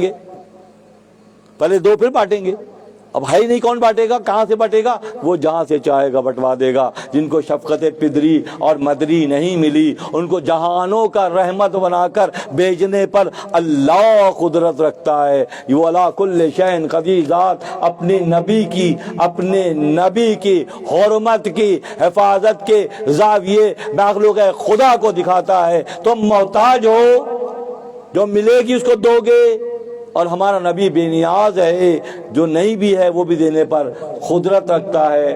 دانش ناقص کجا عشق ذات، عشق ذات ناقص آمد بر جماعت۔ اسی لیے جو عشق کا اور محبت کا زاویہ ہے، بات بہت سخت ہے کہ کم عقلوں کو نہ محبت ملتی ہے نہ عشق ملتا ہے۔ کم عقلوں کو، یعنی کہ ایکٹیویشن کے لیے یہ بیسک ہے کہ پازیٹو فکر ہے۔ اگر پازیٹو فکر ہے یہ چیزیں مل جائیں گی، ایکٹیویشن وہاں سے ہو جائے گی۔ اور پازیٹو فکر اگر نہیں ہے تو پھر نہیں ملے گی، کیونکہ بیس ہی نہیں ہے۔ بیس کیا ہے؟ اللہ کی مخلوق سے محبت ہے، تعلق باللہ کے لیے جد و جہد ہے، کہ اسی راستوں سے گزر کر خیر الناس من ینفع الناس، بہترین انسان اللہ کی نظر میں وہ ہے جو مخلوق خدا کو فیض پہنچاتا ہے، مخلوق خدا کی خدمت کرتا ہے، بے نیاز ہو کر کرتا ہے، بے غرض ہو کر کرتا ہے، یہی پہچان ہے۔ ورنہ کنڈیشنل تو دنیا میں بہت سے کام ہو رہے ہیں، 2 4 کا حساب تو بہت ہو رہا ہے، جو اصل حساب ہے کہ بے غرض ہو کر مخلوق خدا کی گردنوں کو جہنم کے خصابوں سے چھڑانے کا فریضہ جو انجام دے رہے ہیں وہ کون ہیں؟ باعقل بھی ہیں اور باشعور بھی ہیں، باعقل بھی ہیں اور باشعور بھی ہیں، شعور کی منزل پر ہیں۔ اللہ قرآن میں فرماتا ہے انما یخشی اللہ عبادی، خوف خدا کس کے دل میں ہے؟ جس کے بعد عقل ہے۔ خوف خدا کس کے دل میں ہے؟ جس میں شعور ہے، ورنہ بیلوں میں ہے۔ قربانی میں 5 بیل لے کر آئے اور 2 تو یہاں ذبح ہو رہے تھے اور 3 وہاں کھا رہے تھے۔ ان کو معلوم ہوتا ہے کہ تھوڑی دیر کے بعد ہمارا بھی یہ انجام ہونے والا ہے، یہ سارے مل کے ہمیں بھی فارغ کریں گے، تو کھاتے نہ کھانا کھاتے نہ پانی پیتے، تو اس کا مطلب کم عقل ہے نا۔ وہ عقل ہوتی تفکر کرتے تو راستہ کھلتا، کیونکہ عقل نہیں ہے تو پھر معاملہ یہ معلوم فرماتے ہیں کہ بیل بغداد میں داخل ہوا اور ایک سرے سے دوسرے سرے تک دوڑ کر چلا گیا۔ اسے بغداد کی روشنی، بغداد کی تعمیرات، بغداد کی سڑکیں، بغداد کے محلات کچھ نظر نہیں آئے، اسے صرف خربوزے کا چھلکا نظر آیا۔ اس کا رجحان خربوزے کا چھلکا تھا، تو بغداد کے ایک سرے سے دوسرے سرے تک دوڑ کر چلا گیا، خربوزوں کے چھلکے کے علاوہ اسے کچھ نہیں آیا۔ بہت سے بیل دنیا میں آتے ہیں، انہیں اپنے مفادات کے علاوہ کچھ نظر ہی نہیں آتا۔ کاش کہ ان کی نظریں کھل جائیں، ان میں شعور پیدا ہو جائے، ان میں عقل آ جائے، تو یہ جو بغداد، دنیا کی جو بغداد ہے، اس بغداد میں محدودیت کے ساتھ سفر نہ کریں بلکہ وسعت کے ساتھ سفر کریں۔ بیل معلوم فرماتے ہیں بیل بغداد میں داخل ہوا اور ایک سرے سے دوسرے سرے تک دوڑتا چلا گیا، اسے خربوزے کے چھلکوں کے علاوہ کچھ نظر نہیں آیا، چونکہ ملعون خوند ناقص را رسول، ناقص کو اللہ کے نبی نے اپنی حدیث مبارکہ میں کیا کہا ہے؟ ملعون قرار دیا ہے۔ جہاں سے جاگے وہیں سے سویرا ہے۔ اللہ کے نبی احمد مجتبیٰ محمد مصطفیٰ صلی اللہ علیہ وسلم کی مبارکہ کا مفہوم یہ ہے کہ جس کے 2 دن ایک جیسے ہیں وہ ملعون ہے۔ ملعون کی شرح بھی ہو جائے نا بھائی۔ فرماتے ہیں کہ چونکہ ملعون خوند ناقص را رسول، رسول صلی اللہ علیہ وسلم نے ناقص کو ملعون قرار دیا۔ ملعون کون ہوتا ہے؟ قابل ملامت ہوتا ہے۔ جو قابل ملامت ہے، کون ہے قابل ملامت سب سے بڑا؟ 6 لاکھ سال کا زاہد ملعون ہے۔ 6 لاکھ سال کا زاہد جو ہے ابلیس لعین کیا ہے؟ ملعون ہے، راندہ درگاہ ہو گیا۔ زاہد 600,000 سال را، 6 لاکھ سال کا زاہد ہے مگر ملعون کھانا پاتا ہے۔ ملعون کون ہے؟ ناقص ہے، وہ ملعون ہے، قابل ملامت ہے۔ اور قابل ملامت کون ہے؟ جس کے 2 دن ایک جیسے ہیں وہ قابل ملامت ہے۔ 2 دن کتنی زبردست وعید ہے اس کے اندر کہ جس کے 2 دن ایک جیسے گزر رہے ہیں اور تبدیلی نہیں لا رہا، وہ حق کو پہچاننے کی کوشش نہیں کر رہا، حق پہ چلنے کی کوشش نہیں کر رہا، وہ اسی انداز میں چل رہا ہے، بیلوں کے انداز میں، تو وہ قابل ملامت ہے۔ اور قابل ملامت کون رہے؟ فرعون قابل ملامت ہے، نمرود قابل ملامت ہے، شداد قابل ملامت ہے، فرعون قابل ملامت ہے، کفر فرعونی و ہر گبرے انید، جملہ لقمہ عقل آمد پدید، کہ سارے کے سارے ملعون اس لیے ہیں کہ انہوں نے اپنی عقلوں کو، انہوں نے عطا کردہ نظروں کی ان نہروں کو، عقل کے اس دریا کو، گفتاری کے اس عمل کو سب دنیا داری میں صرف کیا، سب کو دنیا کے حصول میں صرف کیا۔ یہ خزانہ تو ان کا دیا ہوا تھا، ان کے راستے میں خرچ ہوتا، ان کے راستے میں خرچ ہوا؟ جب نہیں ہوا تو کیا قرار پائے؟ قرار پائے کہ وہ ملعون قرار پائے۔ ان کی مثال ایسی ہے، ان کی مثال تنگ نظروں کی ایسی ہے کہ جب بجلی چمکتی ہے، اور فرماتے ہیں جب سورج ڈوب جاتا ہے اور راتوں کو بجلی چمکتی ہے تو اپنا خط کھول کے بیٹھ جاتے پڑھنے کے لیے، بجلی کی چمک پہ خط پڑھا جا سکتا ہے؟ خط تو روشنی پڑھا جاتا ہے. تم ایسے ایسے روشن میناروں کو جنہوں نے اپنی زندگیاں وقف کر کے اور پوری زندگی نفس سے جہاد کر کے بغیر خدا کی گردنوں کو چھڑانے کا بیڑا اٹھایا، تم ان کو نہیں پہچانتے ہو اور بجلی کی چمک میں بیٹھ کے خط پڑھتے ہو؟ پڑھ سکو گے؟ کبھی بھی نہیں پڑھ سکو گے. برق رو خود یخسف الابصارہ نور باقی راہما ابصارہ یکاد البرق یخسف ابصارہم، کہ چمک جو ہے بجلی کی چمک آنکھوں کو اچک لیتی ہے. تو دنیا داروں کا معاملہ یہ ہے کہ ان کی جو آنکھوں کی چمک کو، آنکھوں کی روشنی کو بجلی کی چمک کھینچتی ہے، وہ سورج کی روشنی سے محروم رکھتے ہیں. محروم فرماتے ہیں کہ چمگادڑ رات کو نکل کر پوچھتی ہے کہ سورج مہاراج کون ہیں. چمگادڑ فارسی میں شب پھروں کہتے ہیں، رات کو اڑنے والا پرندہ. چمگادڑ کو، چمگادڑ رات کو نکل کے پوچھتی ہے کہ بھئی یہ سورج مہاراج یا سورج بہادر کون ہیں؟ تو سورج تو اپنے معاملات کے مطابق، اللہ کے احکامات کے مطابق اپنے سارے کام کر کے درختوں کو، پانی کو، ہوا کو، ہر شعبہ حیات میں اپنی تپش اور اپنی حدت سے حیات بخشی کا مرحلہ گزار کر آگے بڑھ جاتا ہے. کار پاکو روشنیوں گرمیاں، پاک لوگوں کا کام روشنی پہنچانا اور گرمی پہنچانا ہے. پاک لوگوں کا کام کھارے پاکو روشنیوں گرمیت، کھارے دونا ہیلا وہ بے شرمیت، کہ جہاں ہیلا اور بے شرمی ہے تو سمجھ جاؤ دوسری پارٹی کے ہیں، اور جہاں جہاں حدت پہنچا رہے ہیں، نرمی دے رہے ہیں، روشنی دے رہے ہیں، صحت دے رہے ہیں، یہ کون ہیں؟ یہ وہ ہیں جو اللہ کی بارگاہ میں مقبول ہیں. اور اللہ کی بارگاہ میں مقبول کون ہے؟ کہاں سے مثال ہے؟ مولانا کے پاس مثال میں کمی نہیں ہے. کون مقبول ہے اور کون معتوب ہے، کون مقبول ہے اور کون ملعون ہے، یہ خدا مولانا روم کیا، اس کے لیے کوئی کمی نہیں. فرماتے ہیں چون خلیل از آسمان ہفتمی، مقبول کون ہے؟ دکھا دیا نمرود، شداد، فرعون کے نام، ابو جہل، عتبہ، امیہ بن خلف، یہ سارے لوگ کون ہیں؟ معتوب ہیں، ملعون ہیں. اور کامیاب کون ہیں؟ ساتھ ساتھ دکھایا جائے نا بھائی، بچوں کو یاد رہے کہ ڈاکٹر صاحب نے 2 باتیں کی تھی. نیگیٹو پاورز کو بھی دکھا دیا تھا جو سب کچھ کرنے کے باوجود کامیاب نہیں ہوئے، اور پازیٹو پاور کو بھی دکھایا. فرماتے ہیں چوں خلیل آزمان حفتمی بیک ڈرو کے لا احب العافلی، کہ وہ ہیں جو اللہ کی پہچان رکھتے ہیں. اور اللہ کی پہچان میں کس کا مقام ہے؟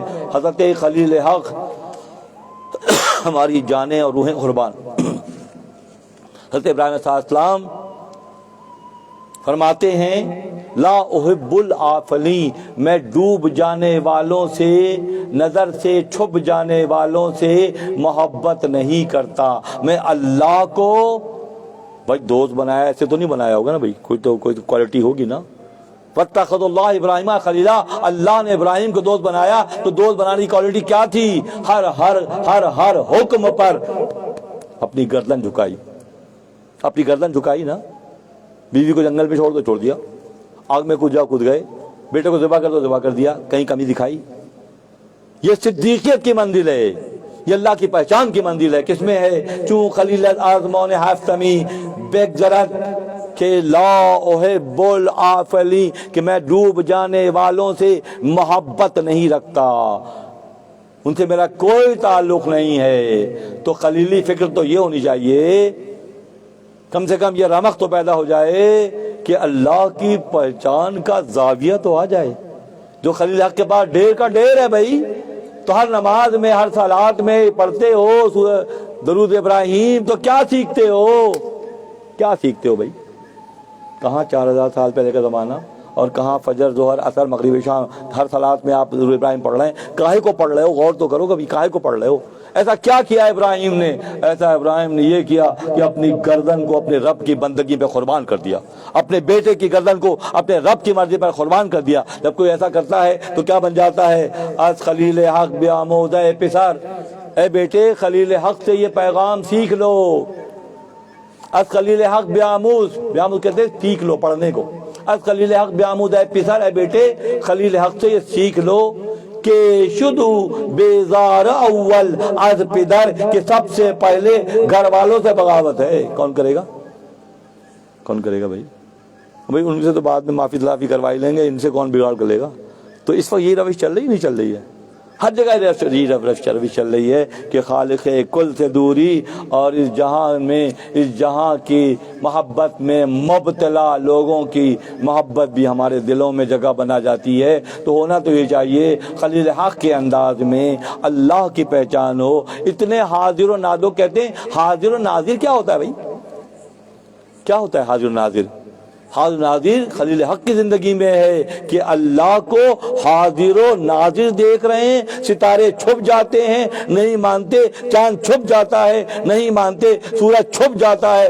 زمین تو زمین، افلاک کی سارے کرداروں کی نفی کون کرتا نظر آتا ہے؟ اللہ کے مقابلے میں خلیل حق کرتے ہیں کہ میں ڈوب جانے والوں سے محبت نہیں کرتا. جب بہت زیادہ لقمان صلی اللہ علیہ وسلم سے آقا کی محبت بڑھ گئی تو پھر جب آدم کی تخلیق ہو گئی اور نائب بنا دیا گیا تو سب سے بڑا حاسد کون ہے؟ سب سے بڑا حاسد ابلیس لعین ہے. اس کی پارٹی بڑی مضبوط ہے بھائی، اوہ زبردست مضبوط پارٹی بنائی اس نے. آدم اور اولاد آدم سے بغض و عناد و حسد کس کا شیوا ہے؟ ابلیس کا شیوا، ابلیس کی پارٹی کا نام ہے. اب جو آدم اور اولاد آدم، انبیاء، اولیاء، اتقیاء، اصفیاء سے محبت نہیں کرتے، دوری اختیار کرتے ہیں، وہ خود بخود سمجھ جائیں کہ کس پارٹی کی نمائندگی کر رہے ہیں. ہم فرماتے ہیں کیا بگاڑا تھا آدم علیہ السلام نے ابلیس کا؟ یا کیا بگاڑا لوگوں نے سانپ کا، بچھوؤں کا؟ پھر بھی ڈستے ہیں وہ. تو یہ ان کی نیچر ہے، یہ ان کی فطرت ہے. جو نیگیٹیوٹی کا کو سمبلائز کیا اللہ نے وہ ابلیسیت کی شکل میں. ابلیسیت پھر اس کی پارٹی میں بہت سے نام آتے ہیں، اس کی ذیلی تنظیمیں تو بہت ساری ایکٹیو ہیں معاشرے میں. میں نام لوں سب کی، چھوڑ دوں آج کی طرح سب کے نام، سب کی پہچان ضروری ہے. پہلے پہچان ضروری ہے سب سے پہلے. اگر پہچان نہیں ہے تو کچھ بھی نہیں ہے. پر کم سے کم ایک عارف کی کتاب ہے گناہ شناسی کے نام سے ہے کہ گناہ کی پہچان بھی ضروری ہے. ہم گھنٹوں بیٹھ کر مجلس میں مخالفین کی غیبت کرتے ہیں، یہ گناہ ہے بھائی. اپنے بڑائی کی باتیں کرتے ہیں، وہ بھی گناہ ہے. پہلے پہچان تو پیدا ہو کہ کون سی باؤنڈری لائن کو ہم کراس کر رہے ہیں، اور وہ گناہ کے زمرے میں جاتی ہے. حاسد حسد کرنے لگے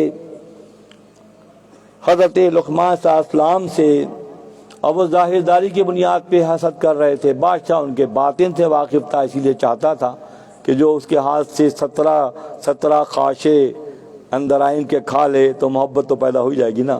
ساری کڑواہٹ نکل گئی، محبت ہی محبت ہو گئی. اور وہ حسد کرنے والے حسد کرتے ہیں. درختے را کے تلخے درد بود، وا درختے کھے مکیشے ہفت بود، کھے برابر دور دولت مرتبت. ایک درخت ہے جس میں پھل ہی نہیں آتا، سرو کا درخت ہے، بہت لمبا ہوتا ہے، نہ پھل ہوتا ہے نہ سایہ ہوتا ہے. سرو کا جو درخت ہوتا ہے تو بہت لمبا جاتا ہے، نہ اس میں سایہ ہے نہ پھل ہے. تو دنیا معروف فرماتے دنیا میں ایسے طبقے ہیں، ایک جو پھلدار درختوں کی طرح سے ہیں اور ایک سرو کی طرح سے ہیں. تو لمبے تو بہت ہیں، نہ اس میں پھل ہے نہ اس میں سایہ ہے. تو دنیا میں یہ دو طبقے ہیں. بات یہ ہوئی کہ جب حد سے زیادہ محبت کا اظہار بادشاہ نے کیا، جب حد سے زیادہ محبت کا اظہار بادشاہ نے کیا تو ابلیس حاسد ہو گیا. جب حد سے زیادہ اس باغبان نے باغ کے اس درخت سے محبت کا اظہار کیا تو کون حاسد ہو گیا؟ ابلیس پھر حاسد ہو گیا. تو دنیا کا معاملہ بھی یہی ہے. امام فرماتے ہیں مشائخ کے ساتھ بھی معاملہ یہ ہوتا ہے کہ شیخ کامل جو ہوتے ہیں پھلدار درخت کے ساتھ جب محبت کرتے ہیں تو سرو جیسے جو ہوتے ہیں، سرو کا درخت جو ہوتا ہے وہ پھر حسد کرتا ہے. اور حسد پہلا کام جو ہوا نا، حسد تخلیق کے بعد وہ حسد ہوا. حسد کیسے؟ ہے سین دال حسد میں کوئی ٹیکنیکل نقطہ نہیں ہے، بغیر نقطے کے حسد ہو جاتا ہے، بغیر وجہ کے حسد ہو جاتا ہے. تو اسی لیے دوستوں اپنے معاملات میں بہت احتیاط کرو، کیونکہ حاسد کسی وقت بھی ایکٹیو ہو سکتے ہیں. یہاں تک کہ مولانا فرماتے ہیں خود اپنی ذات پر نظر رکھو، اپنی عبادات پر نظر رکھو، اپنے معاملات پر نظر رکھو، اپنے لین دین پر نظر رکھو، کیونکہ یہ نظر رکھنا تمہارے لیے بہت ضروری ہے۔ پھلدار درخت کو چاہتے ہیں اگر کوئی تو پھر مخالفین حسد کرتے ہیں۔ اسی طرح لقمان علیہ السلام سے بھی اس دور کے دیگر غلام حسد کرنے لگے، کیونکہ بادشاہ کی نظر میں مقبول تھے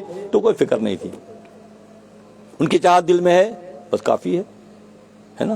اس طرح سے مولانا فرماتے ہیں شیخ کو ینظر بنور اللہ شدے از نہایت در نقص آگاہ شدے۔ اسی طرح سے اللہ کے سسٹم کے تحت جو مشائخ ہوتے ہیں وہ اللہ کی عطا کردہ نور کی روشنی سے دیکھتے ہیں۔ وہ پھلدار درخت کو بھی پہچان لیتے ہیں اور بغیر پھل والے درخت کو بھی پہچان لیتے ہیں۔ یہ نظر اللہ مشائخ کو دیتا ہے، یہ نظر اللہ اہل اللہ کو دیتا ہے۔ خصوصی آنکھ تو یہی ہے، ڈھیلا آنکھ کا یہی ہے، مگر ایکٹیو ہے۔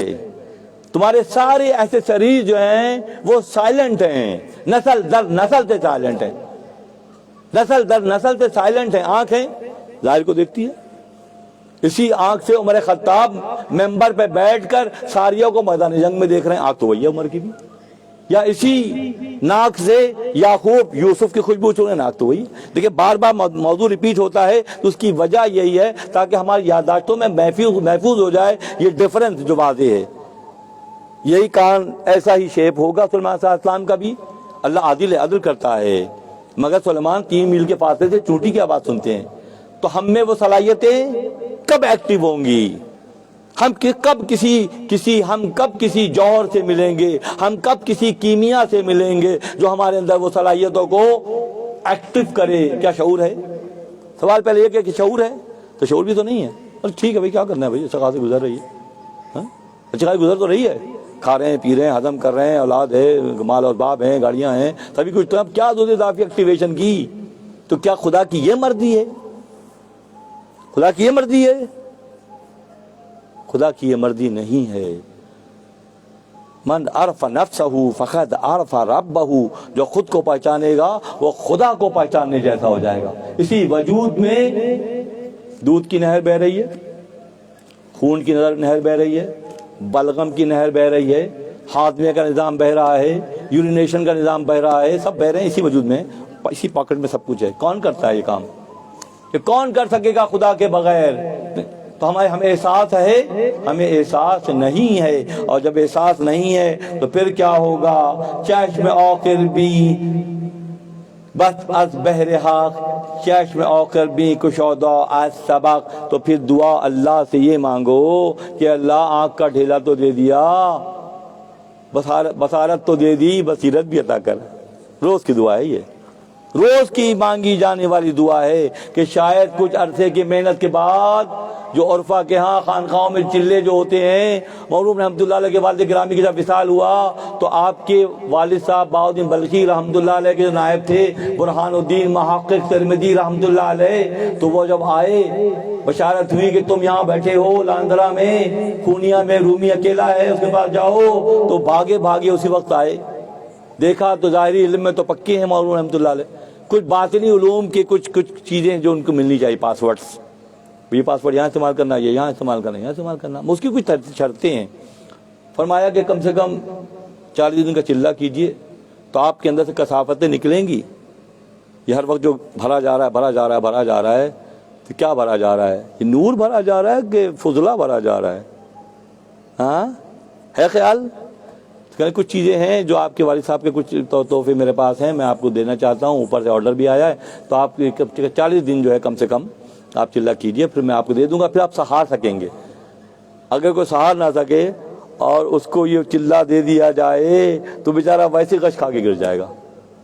تو لطافتیں جب پیدا ہوتی ہیں، ناری سلسلے نکلتے ہیں تو نوری سلسلے جگہ بناتے ہیں۔ تمہارے وجودوں میں تو نار آگ بھری ہوئی، شہوت کی آگ، غصے کی آگ، تکبر کی آگ، خود پسندی کی آگ، انانیت کی آگ، منافع خوری کی آگ، سود خوری کی آگ، شراب خوری کی آگ بھری ہوئی ہے، پورے وجود بھری ہوئی ہے۔ یہ نکلے تو کچھ نیا سسٹم ایکٹیویٹ ہو۔ فرمایا کہ آپ کے والد گرامی کا کچھ معاملے پاس ہے، آپ 40 دن چلہ کیجئے چلہ گاہ میں، تو پھر آپ میں وہ کیفیت پیدا ہو جائے گی، قبولیت کی منزل آ جائے گی۔ بھول گئے سبق ہم لوگ، سارا سبق بھول گئے۔ پہلے سچے خواب آتے تھے، آتے ہیں نہیں آتے بھائی، کوئی تصور ہی ختم ہو گیا سچے خوابوں کا. جو ہمارے اندر بھرا ہوا ہے اس میں گنجائش ہی نہیں ہوتی کہ سچے خواب ہم دیکھیں. اسی لیے کرتے یہ ہیں کہ گنبد خضرا دیکھ کے آ جاتے ہیں جا کے. ایک نعت خواں صاحب تھے، بات بڑھ رہی ہے، وقت کو بھی دیکھنا ہے. ہائے مدینہ ہائے مدینہ، بس مدینے جاؤں اور وہیں ایک رہ جاؤں. اور بھائی مشہور ہو گئے کچھ ہی دنوں میں، یار یہ تو بڑے عاشق رسول ہیں بھائی، ہر وقت مدینہ مدینہ ہاں کرتے رہتے ہیں، بڑے مشہور ہو گئے پھر تو. یعنی کہ نعت خوانی زیادہ عشق رسول کے حساب سے مشہور ہو گئے. اس وقت سے ڈرنا چاہیے جب خدا کسی کو رسوا کرنے کا ارادہ کرتا ہے. جب خدا کسی کو رسوا کرنے کا ارادہ کرے، چوں خدا خواہد کے پردہ کس درد، جب اللہ چاہتا ہے کہ کسی کا پردہ کھول دے، میل چندر تھان یہ پاکاں برت، تو پاک لوگوں کی تنقید پہ لگا دیتا ہے اس کو. ہائے مدینہ مشہور ہو گئے بہت. چلے گئے عمرے پہ، وہاں جا کے بیمار ہو گئے، داخل اسپتال ہو گئے، کوئی موشن ہو گئے، ڈریپے پہ لگائیں تو بڑے پریشان ہو گئے. نرس کو کچھ 2 4 5 10 ریال دے کے کہنے لگے میں بس تھوڑی دیر میں آؤں گا واپس. تو روزہ رسول پہ پہنچ گئے، کہنے اس بار جانے دیجئے، اگلی بار آؤں گا تو رہوں گا. ہاں ٹپ آف دا ٹونگ کہتے ہیں، زبان کے کنارے سے صرف عشق کی بات کرتے ہیں، عمل کہاں ہے. تو رسول پہ جا کے انہوں نے صاحب نے، نعت خواں صاحب نے کہا کہ اس بار جانے دیجئے. ان کو لگ رہا تھا کہ روک لیں گے پکا ہی، کیونکہ تم اتنی پروپیگنڈا سیکرٹری پھیلا رہے ہو باتوں کو، تو اس میں روکا بھی جا سکتا ہے. تو اس بار جانے دیں، اگلی بار. پھر وہ گئے نہیں، اس کے بعد آنے کے بعد پھر وہ اس طرف گئے نہیں. جو ان کا جو سارا پھیلاوا تھا وہ وہیں تک تھا کہ زبانی کلامی تھا. تو زبانی کلامی جو کام ہو رہے ہیں اس کی کوئی حیثیت نہیں ہے. وہ فرماتے ہیں کہ اگر تم چاہتے ہو کہ فلاح یافتہ ہو جاؤ، نجات یافتہ ہو جاؤ، تو تم کسی ایسے کامل سے جڑ جاؤ. اس کی ریاضتیں اور اس کی محنتیں اور اس کی زندگی بھر کی محنت شاخہ اور پوری زندگی نفس کے ساتھ جہاد کرنے کے نتیجے میں جو اس کے دل میں روشنی پیدا ہوئی، اس کے نظر میں روشنی پیدا ہوئی، اور تم اس کے ساتھ جب بیٹھو گے، جب نشست و برخاست کرو گے، تو آہستہ آہستہ تمہارے اندر کا نار، تمہارے اندر کی آگ، تمہارے اندر کی تاپش نکل جائے گی. اور جب جگہ خالی ہوگی تو وہاں نورانیت آ جائے گی. معاملہ یہ بھی تو ہے نا کہ صبر کہاں ہے؟ صبر نہیں ہے، صبر کی ضرورت ہے. چشم او ینظر بن اللہ شدے، بردہان جہر را خارق بدے. گویداں استاد مرگ شاگرد را، اے کمت سنگی نیست با من وفا. آخرت روزن ببیند فکر تو، دل گواہی میں دہد دے ذکر تو. لیک در رویت نمالد از کرم، ہرچ گویی خند گوید نعم. وہ فرماتے ہیں کہ اس کا بھی ایک شارٹیسٹ وے یہی ہے کہ اگر تم اس مجاہدے اور ریاضت کی منزلوں سے گزرنے کی اپنے اندر تاب نہیں رکھتے تو پھر کوشش یہ کرو کہ اسی اللہ کے دوست سے اپنی قربتوں کو استوار کرو، تاکہ تمہارے اندر بھی کچھ ہی عرصے میں من تشبہ قومہ، حدیث مبارکہ کا مفہوم ہے من تشبہ قومہ فہو منہم. جو جس سے مشابہت اختیار کرے گا، جو جس کی نشست و برخاست کی تابعداری کرے گا، محنت کرے گا، اس کے ساتھ پھر اسی کے ساتھ اس کا معاملہ کر دیا جائے گا. تو اہل اللہ سے تعلق کو توڑنے کے نتیجے میں ہمارے وجودوں میں بھی، ہمارے خانوادوں میں بھی، ہمارے معاملات میں بھی اس نیگیٹو پاور کا اثر اتنا بڑھ گیا، اور ہم اپنی لاپرواہی کہہ لیں، کام علمی کہہ لیں، مرکز سے دوری کہہ لیں، ہم اتنے دور ہو گئے کہ اس کی پہچان سے ہم نابلد ہو گئے. اگر کوئی محنت کرنا چاہتا بھی ہے تو کرنے والے یہ کرتے ہیں کہ نہ خود وہ صحیح ہوتے ہیں، نہ ہی صحیح ہونے کی کوشش کرنے والوں کا ساتھ دیتے ہیں. انتہائی سخت مرحلہ ہوتا ہے. اگر کوئی لقمان صفت ہوتا ہے تو پھر یا تو اس لیول پہ جائیں جو لقمان کی صفت تھی کہ مسلسل عبدیت ہے، مسلسل بندگی ہے، مسلسل عاجزی انکساری ہے، مسلسل نعمتوں کا شکرانہ تو ہے ہی، کڑواہٹ کا بھی شکرانہ ہے. یہ ظرف کی بات ہے، یہ پہچان کی بات ہے. اور جب تم ایسا کرو گے اہل اللہ کی مائیت اور سنگت اختیار کرو گے، تو ان کے دلوں کی جو نورانیت ہے اس کا عکس تمہارے وجودوں پہ واضح طور پر نظر آئے گا۔ اپنے ہی کیفیات کو پلٹ کر دیکھیں۔ ہم میں سے ہر شخص کا میں کہتا ہوں اکثر کہ پلٹ کر دیکھیں، آج سے 5 سال پہلے جو فکری کیفیت تھی کہ آج وہ ہے الحمدللہ کا مقام ہے۔ الحمدللہ کہنے کا مقام ہے کہ ہم پہلے سے بہتر ہیں اور اگلی بہتری کے لیے ہم خوشگمان ہیں۔ اللہ کے دوستوں اور کی مائیت اور سنگت اور ان تعلیمات کے نتیجے میں ہم آہستہ آہستہ اپنی جینیاتی بہت ساری خرابیوں سے چھٹکارا حاصل کر کے جسے ہم جان سے زیادہ عزیز رکھ کر چل رہے ہیں۔ تکبر ہے، غصہ ہے، انانیت ہے، سبھی کچھ تو ہے۔ تو اسے نکلنے کا طریقہ کیا ہوگا؟ نکلنے کا طریقہ یہ ہوگا کہ کسی کے ایسے کے ہاتھ میں ہاتھ دیا جائے، ایسے کی پہچان اور اس کی قربت کے لیے دعا کی جائے، خدا ہمیں جو ہے وہ اس سے روشناس کرا دے۔ خالق مطلق کرنے پر قدرت رکھتا ہے، خدا تجھے کسی طوفان سے آشنا کر دے، خدا تجھے کسی طوفان سے آشنا کر دے کہ تیرے بحر کی موجوں میں اضطراب نہیں۔ جہاں جمود ہے وہاں بے عقلی ہے، اور جہاں اضطراب ہے وہاں راستے کھلنے کی نشانی ہے۔ یہ اللہ کا خاص انعام و اکرام انہی کے حصے میں آتا ہے جو خود شناسی و خدا شناسی کے لیے محنت کرتے ہیں۔ جو محنت کرتے ہیں، خدا کسی کی محنت کو، تجھ کو نہیں معلوم کہ حوران بہشتی، تجھ کو نہیں معلوم کہ حوران بہشتی ویرانی جنت کے تصور سے ہیں غمناک۔ جو اعمال ہیں، جو معاملات ہیں، جو روز و شب ہیں، جو حلیے ہیں،